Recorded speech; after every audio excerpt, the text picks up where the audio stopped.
Welcome back to మా జిందగీ. అందరు ఎలా ఉన్నారు? చాలా రోజుల తర్వాత ఒక ట్రావెల్ లాగ్తో వచ్చేసాను. ఇది అసలు హిడెన్ టెంపుల్, అంటే దాచిన ఆలయం అలాంటిది అనుకోండి.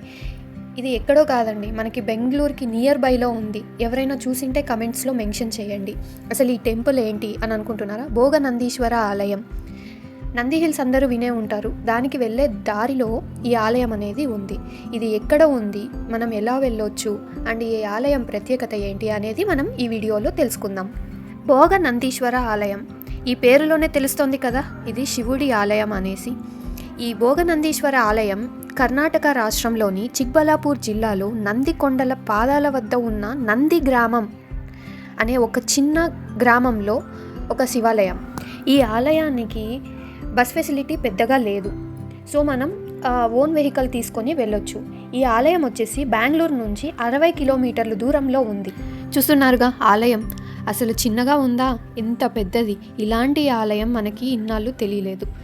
సో తెలుసుకున్న తర్వాత వెళ్ళి దర్శించుకోవడానికి ట్రై చేయండి. అలానే మనకి ఈ వీడియోలో ఏ దేవుళ్ళని మనం దర్శించుకోవచ్చు అనేది వివరాలు చెప్తాను. ఈ ఆలయం 9వ శతాబ్దం అంటే 9th సెంచరీలో ప్రారంభమైందంట. అంత పురాతనమైన ఆలయం ఇది. ఆర్కియాలజీ ప్రకారం సర్వే ఆఫ్ ఇండియా ఈ ఆలయాన్ని జాతీయ ప్రాముఖ్యత కలిగిన స్మారక చిహ్నంగా గుర్తించారు. ఈ టెంపుల్ సరౌండింగ్స్లో మనకి 2 పెద్ద దేవాలయాలు ఉన్నాయి. ఒకటి వచ్చేసి దక్షిణాన తలకాడు గంగుల నిర్మించిన అరుణాచలేశ్వర ఆలయం, ఉత్తరాన చోళులు నిర్మించిన భోగనందీశ్వర ఆలయం ఉంది. ఇందులో రాజేంద్ర చోళుడు శిల్పిగా భావించే ఒక రాజు శిల్పం ఉంది.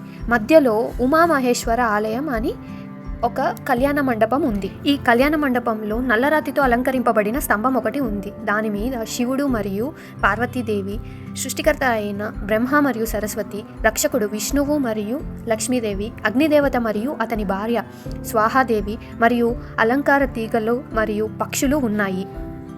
ఎంత బాగుంటుంది కదా చూడ్డానికి.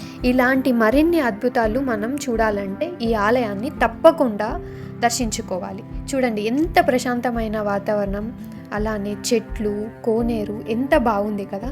సో మిస్ అవ్వకుండా వెంటనే వెళ్ళి దర్శించుకోండి. Thank you for watching. Please do like, share and subscribe.